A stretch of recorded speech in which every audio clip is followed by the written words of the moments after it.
are getting ready. We've worked hard today. Thank you for working so hard. We are going to start with step 4 in just a moment. But first, I want to review. Red is... Your feelings matter. That's the first step. Orange is... You must express them. You must express them. And what's yellow? Support. We all need it. That's right. We all need support, and you have to ask for it. It's very important. Green. The 4th step is green, and the 4th step is have a plan. You have to decide that you're going to do these things. I realize that my feelings matter, so I'm going to express myself, and I'm going to find support when I need it. If you do these things, any crisis that you experience, you'll move through faster and you'll heal much quicker if you do these 4 steps. But it doesn't just happen. You have to make a plan. I want to tell you about something called grief waves. Have any of you ever been to the ocean? Yeah. Yes. Okay. You know, you go to the ocean.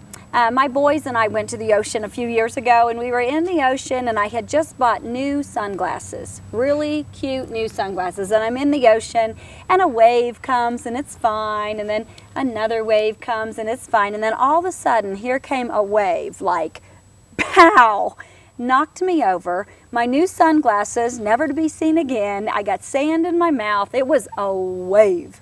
You know the difference between a wave and a wave? Okay. That's how grief works.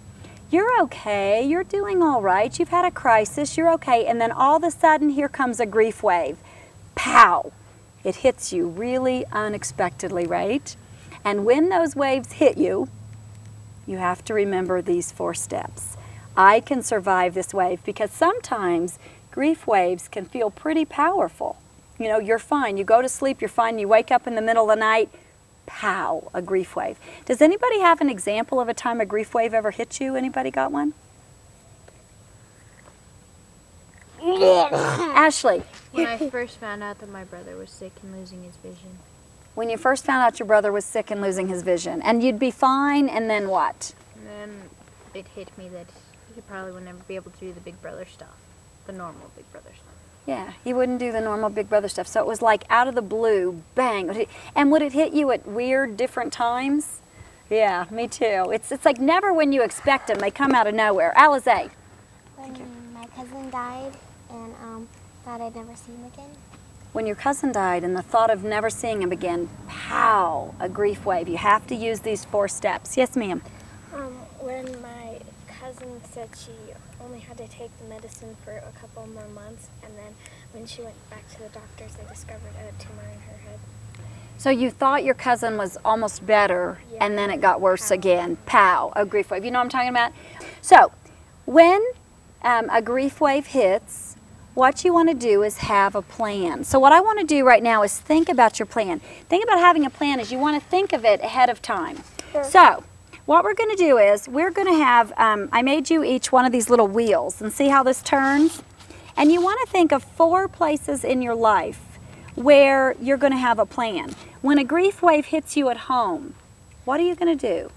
How are you going to express yourself? Who are you going to find for support?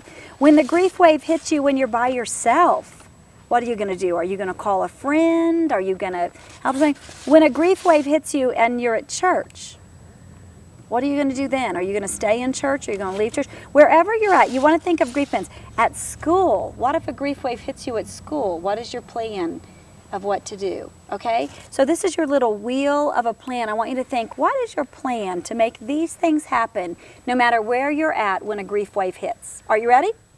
Okay, everybody get one of these wheels and some crayons, and you can draw.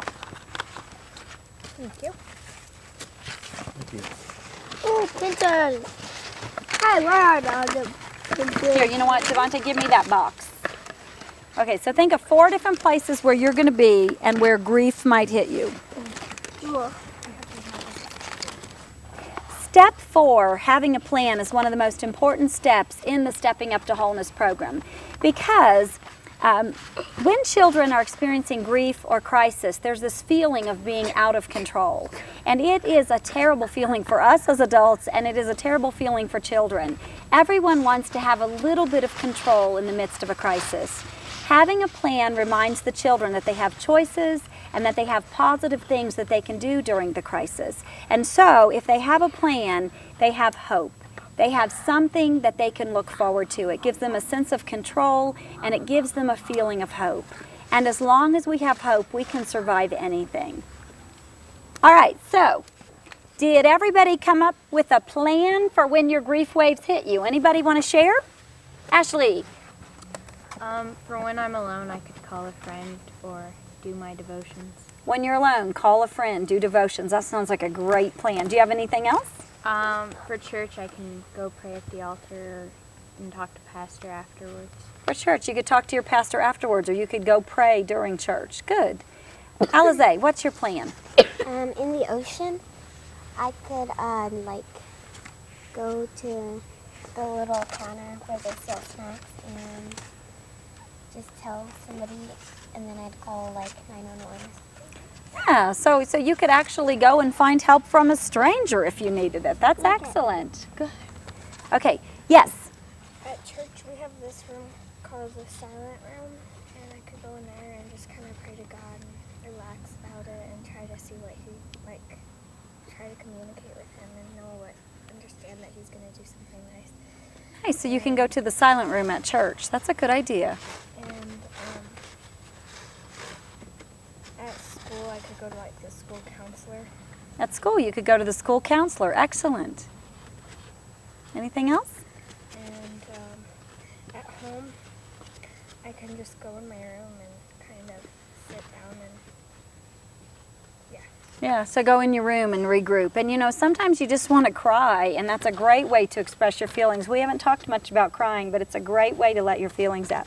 Support comes in a lot of places. It can be people that we know and people that we don't know. The important thing is to ask for support and to have a plan, to realize that I need support and I'm going to go get support, or I need to express my feelings and I'm going to find a way to express my feelings. If you have a plan, you can do it, and it'll help you tremendously. Did you want to share or no? Sure. I'm actually homeschooled, so I'm at home and school are sort of the same place, so I can go to my parents or go to my brother. And my pastor lives right behind me, so I can go to him too. Nice. You've got a lot of support right there in your house, and your pastor lives right behind you. Lucky. Yep. Okay. Everybody, let's review. What are the 4 steps, and then we just have one more step. But I got to tell you, in many ways, it's the most important step. Are you ready? What's step 1? Your feelings matter. Step 2? you Must express them. Step 3? Support. We all need it. And step 4? Have a plan. Don't forget about step 4, have a plan. It's very important that you have a plan, because you can do all of these things, but without a plan, you might forget to. So don't forget to have